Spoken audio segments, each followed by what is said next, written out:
Hi అండి, welcome back to my channel start my recipe. ఈరోజు మనము చికెన్ నూడిల్స్ చేసుకుందాము.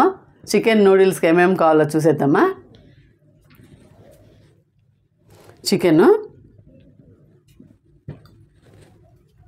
క్యాబేజీ, నూడిల్స్ మసాలా, కారం పౌడరు, సాల్ట్, నిమ్మకాయలు. మనం ఫస్ట్ చికెన్ నూడిల్స్కు కబాబ్ అయితే రెడీ చేసుకున్నాము. ఈ కబాబ్ పౌడరు, నిమ్మకాయ, సాల్ట్, కారం వేసి నేను కలిపి ఒక 3-4 గంటల సేపు నానబెట్టుకున్నాను చికెన్ అయితే. ఇప్పుడు నానబెట్టుకున్న చికెన్ కబాబ్ లాగా వేసుకుంటున్నాను. చూడండి, ఇలా ఒక్కొక్కటిగా వేసుకుంటే విడివిడిగా కబాబ్ అనేది విడివిడిగా చూడండి రెడీ అయిపోయింది. ఇప్పుడు మనం ఇవి ప్లేట్లోకి తీసేసుకుందాము.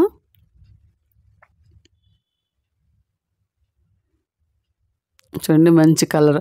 ఈ చికెన్ మనము మసాలాలంతా కబాబ్ మసాలా వేసి ఒక 5-6 గంటల సేపు నానబెట్టుకుంటే చాలా బాగా వస్తుంది కబాబ్ అనేది.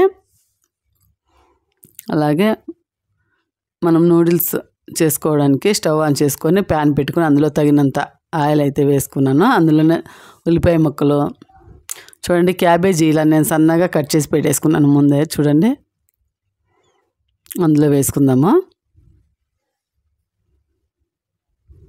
క్యాబేజీ చాలా ఫ్రై అవ్వాల్సిన అవసరం ఏం లేదు, పచ్చివాసన పోయేదాకా ఫ్రై అయితే సరిపోతుంది అంతేను.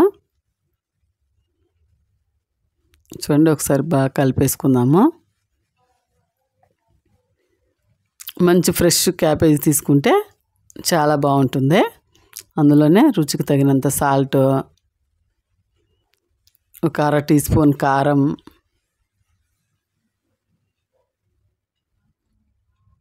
మేము సాల్ట్ కారం వేసుకున్నాం కదా, క్యాబేజీకి పట్టేలాగా కలిపేసుకుందాము.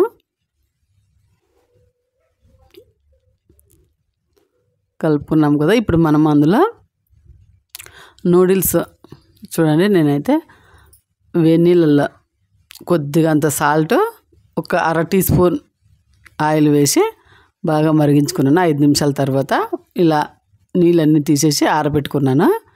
చాలా పొడి పొడిగా వచ్చేది నూడిల్స్ అయితే. ఇప్పుడు మనము ఈ నూడిల్స్కు క్యాబేజీ, ఉప్పు, కారము అంతా పట్టేలాగా ఇలా నిదానంగా కలుపుకుందాము. అలాగే కొత్త వాళ్ళు ఎవరైనా నా ఛానల్ చూస్తున్నట్టయితే సబ్స్క్రైబ్ చేయండి, లైక్ చేయండి. అయితే నూడిల్స్ మసాలా ఒక 1.5 స్పూన్ అంత వేసుకున్నాను నేనైతే. నూడిల్స్ మసాలా అనేది షాప్లో దొరుకుతుంది కదా, నేనైతే అది తెచ్చుకున్నాను. ఇలా బాగా కలిపేసుకుందాము. కలుపుకున్నాం కదా, మనం కబాబ్ అయితే రెడీ చేసి పెట్టుకున్నాం కదా, కబాబ్ని అయితే ఇందులో వేసేద్దాం మనం. అప్పుడు చూడండి, కబాబ్ వేసినాక ఒకసారి బాగా కలిపేసుకుందాము. ఎంతో టేస్ట్గా ఉంటుంది కబాబ్ వేయడం వల్ల నూడిల్స్ అయితే.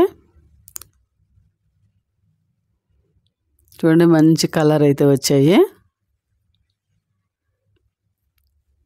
నూడిల్స్. ఇలా మనం ఇంట్లోనే చేసుకొని తింటే చాలా హెల్తీగా ఉంటుంది.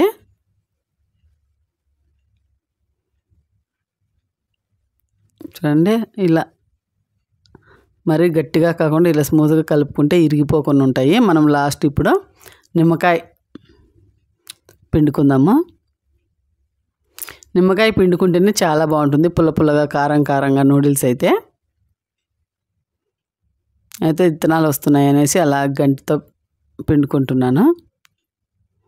నూడిల్స్ అయితే రెడీ అయిపోయినాయి. స్టవ్ ఆపేసుకుందాము.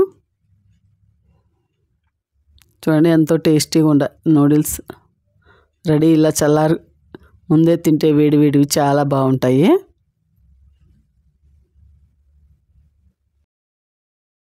ఎంతో టేస్ట్గా ఉండే చికెన్ నూడిల్స్ అయితే రెడీ అయిపోయినాయి. బజార్లో చేసుకునే వాటికన్నా మనం ఇంట్లో చేసుకొని తింటే చాలా టేస్ట్, ఆరోగ్యానికి చాలా మంచిది.